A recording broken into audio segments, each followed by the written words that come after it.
Hello viewers, আসসালামু আলাইকুম। আজকে তৈরি করব খুব সহজ ও মজার একটি ডিম আর আলুর রেসিপি। রান্নাটা করতে খুব বেশি উপকরণের প্রয়োজন হবে না আর সময়ও লাগবে কম।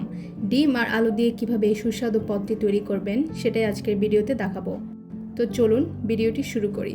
আর ভিডিওটি ভালো লাগলে একটা লাইক দিয়ে চ্যানেলটা সাবস্ক্রাইব করবেন।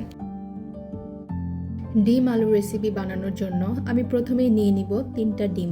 ডিমগুলো অবশ্যই রুম টেম্পারেচারের হতে হবে। এরপর ডিমে 1 চিমটির মতো লবণ দিয়ে দিব। এখন এই ডিমগুলো চামচের সাহায্যে ভালো করে ফেটিয়ে নিব, যাতে কোনো লাম্পস বা দানা না থাকে। এবার চুলায় একটি প্যান বসিয়ে তাতে 1 চামচের মতো রান্নার তেল দিয়ে দিব। তেলটাকে প্যানের চারপাশে ছড়িয়ে দিব। এবার এই তেলে আগে থেকে ফেটিয়ে রাখা ডিমগুলো দিয়ে দিব। ডিমটার যখন এরকম নিচের দিকটা হয়ে আসবে তখন ডিমটাকে উল্টিয়ে ফোল্ড করে নিব। এভাবে করলে দেখতে সুন্দর লাগে। ডিমটা যখন দুই সাইডে ভালোভাবে ভাজা হয়ে যাবে তখন এভাবে আমি একটা স্প্যাচুলার সাহায্যে ডিমটা কেটে নিব। ডিমটা হয়ে গেছে, এটাকে নামিয়ে সাইডে রেখে দিব। এখন এই রেসিপিটি করার জন্য আরও লাগবে আলু। এখানে আমি প্রায় 3টা আলু কিউব করে কেটে নিয়েছি। আরও নিয়েছি হাফ কাপের মতো টমেটো পেস্ট। এখন চুলায় আরেকটি প্যান বসিয়ে তাতে 2 চামচের মতো রান্নার তেল দিয়ে দিব। এবার কিউব করে কেটে রাখা আলুগুলো দিয়ে দিব। আলুগুলোতে 1 চিমটি লবণ ও 1 চিমটি হলুদ দিয়ে প্রায় 2 থেকে 3 মিনিটের মতো ভেজে নেব। চুলার আঁচ কিন্তু বেশি বাড়ানো যাবে না, মিডিয়ামে রাখতে হবে। আলুগুলো ভাজা হয়ে গেছে, এবার নামিয়ে নিব।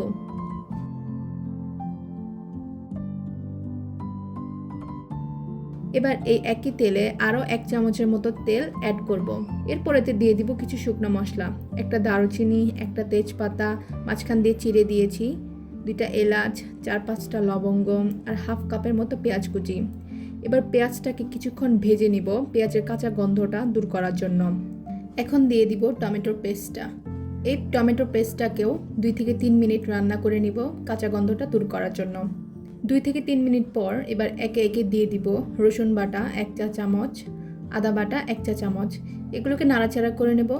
এখন দিয়ে দিব হলুদ গুঁড়ো 1 চা চামচ, মরিচের গুঁড়ো 2 চা চামচ, ধনিয়ার গুঁড়ো 1 চা চামচ, জিরার গুঁড়ো 1 চা চামচ আর স্বাদ মতো লবণ।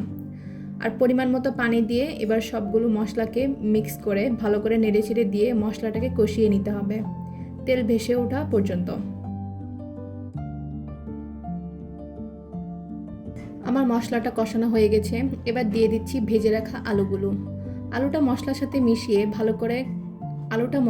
মিশিয়ে প্রায় 2 থেকে 3 মিনিটের মতো কষিয়ে নিব।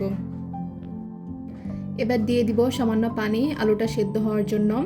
এটাকে নাড়াচাড়া করে ঢাকনা দিয়ে ঢেকে কষিয়ে নিব আরও 5 থেকে 6 মিনিট। 5 থেকে 6 মিনিট পর পানিটা অনেকটাই টেনে গেছে। এবার সামান্য নাড়াচাড়া করে এতে গ্রেভির জন্য পানি অ্যাড করে দিব। পানিটা এমনভাবে অ্যাড করতে হবে যেন আলুগুলো পানিতে ডুবে থাকে। এবার এটাকে আবার একটু নাড়াচাড়া করে ঢাকনা দিয়ে ঢেকে রান্না করব একটা বলক ওঠা পর্যন্ত। আমাদের গ্রেভিটাতে একটা বলক উঠে গেছে। এবার এতে 1 চা চামচের মতো গরম মশলা গুঁড়ো দিয়ে দিব। গরম মশলাটা ভালো করে মিশিয়ে নিব গ্রেভির সাথে। এবার দিয়ে দিব আগে থেকে সে ভেজে রাখা ডিমগুলো।